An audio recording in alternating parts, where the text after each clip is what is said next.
Welcome to Conflicted, a series on extreme leadership. I am your host and guide, Dave Anderson.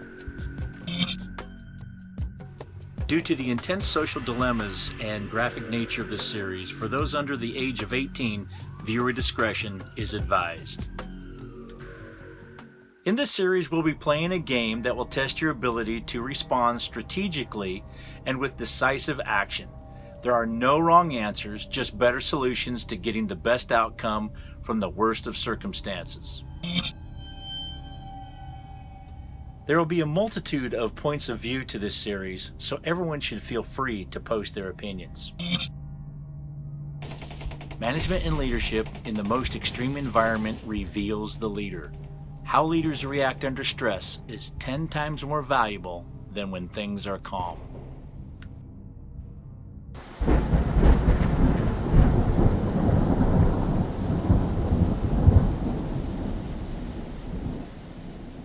Modern society has suddenly collapsed, and you find yourself over 250 miles from home.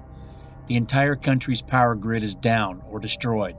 You just don't know which. Maybe it was a nuclear attack, a multiple meteor strike, a giant solar mass ejection, or Earth's magnetic poles switching from north to south. All you really know is that modern society has collapsed into chaos.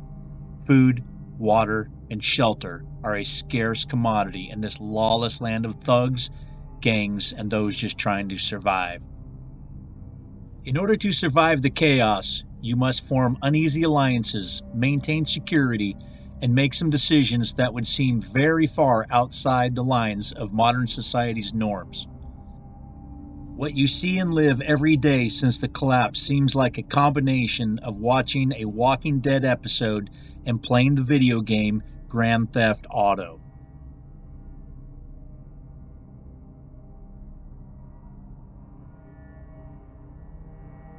The objective is to survive by making decisions that consider the risk versus reward outcomes and decisions that fortify your group's morale, physical well-being, security, and strength.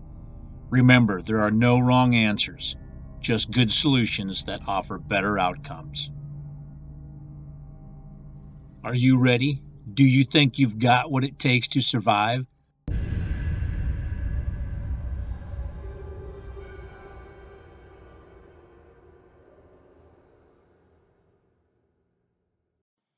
If you recall in episode 3, we began to explore what makes us tick. It all starts with the self-realization. Why was I acting so aggressive or passive? Why was I making plans or making it up as I went along? This brought us to me asking you to take the Myers Briggs questionnaire. Not only is it a lot of fun, but it is a start to knowing ourselves and why we make the decisions that we do. Here are some examples. Which characters do you mostly resemble? Myers Briggs is not a personality test, but a preference indicator. The Myers Briggs Personality Type Indicator is a self-report inventory designed to identify a person's personality type, strengths, and preferences. The pairs are extroversion and introversion, sensing and intuition, thinking and feeling, judging and perceiving. Extroversion. Extroverts are energized when in the company of other people, unlike introverts, who are usually reserved, quiet, and prefer to be by themselves. Extroverts like speaking their minds and thrive in social situations. They are usually popular and well-liked by other people. Extroverts may feel down and become drained if they are not in the company of others for too long. Introversion. Introverted people are quiet, reserved, and more comfortable being alone than an extroverted person. Introverts prefer to rely on themselves for entertainment rather than seeking interaction or stimulation from others. They are usually self-sufficient and would rather work alone than in a group. Socializing drains an introvert's energy, and they need alone time to recharge. Because of this, they put less emphasis on socializing and social skills than an extrovert would. Sensing. Sensing individuals place great emphasis on what they see, touch, and experience in the real world, unlike intuitive people who would rather live in their imaginations. Prioritizing facts and practicality, those with a sensing character are outward looking and prefer not to deal with philosophical ideas or introspective ponderings. They would rather focus on what they can concretely experience with their senses. Intuition. Intuitive individuals put emphasis on imagination and ideas rather than what is actually in front of them. They tend to prioritize introspection and dreaming and oftentimes feel like they do not belong or live in the real world. Unlike sensing individuals who enjoy seeing, touching, and experiencing the world, intuitive people are inward focused and prefer living in their own heads. While sensing people like facts and practicality, intuitive individuals tend to lean towards allusions, read between the lines, and analyze things at greater depth. Thinking. Thinking individuals are objective, rational, and logical. Their decisions and actions are usually governed more by their minds than by their hearts. Many people often judge thinking people as lacking emotion, but that is not true. They can be just as emotional and sensitive as the feeling group, but feelings are not their main priority, and they can hide their emotions or prevent them from coming to the surface. They prioritize facts over feelings. Feeling. Individuals with the feeling trait care more about emotions and expressing them than what is deemed rational or logical.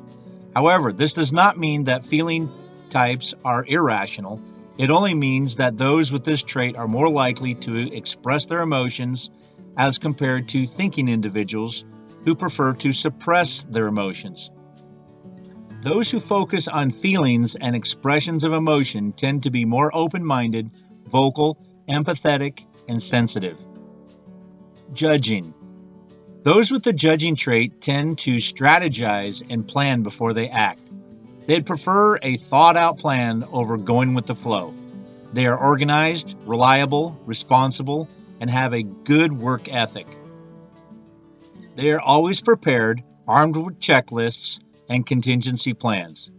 They are likely to commit to future plans, but may forget to live in the present. Perceiving. People who have the perceiving trait rather than the judging trait value their sense of freedom. They do not want to be tied down to a specific activity or commitment if they think there is something better that is worthy of their time. They are excellent in spotting new opportunities and they grab them whenever they can.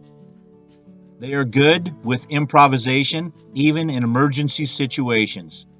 They take life as it comes and feel stifled if forced to stick to a schedule. No one personality type is better or best than any other one. It isn't a tool designed to look for dysfunction or abnormality. Instead, its goal is to simply help you learn more about yourself. So what results did you get when you took the Myers Briggs test?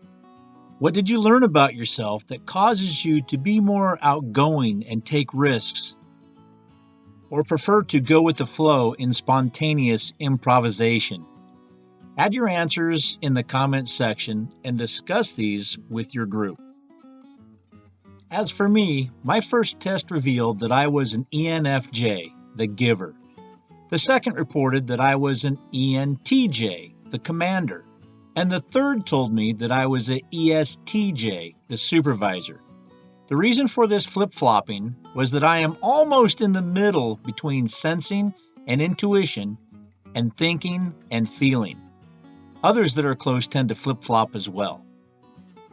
For part 2 of episode 4, we will discuss the 16 personality indicators and how to use that knowledge to become a better leader.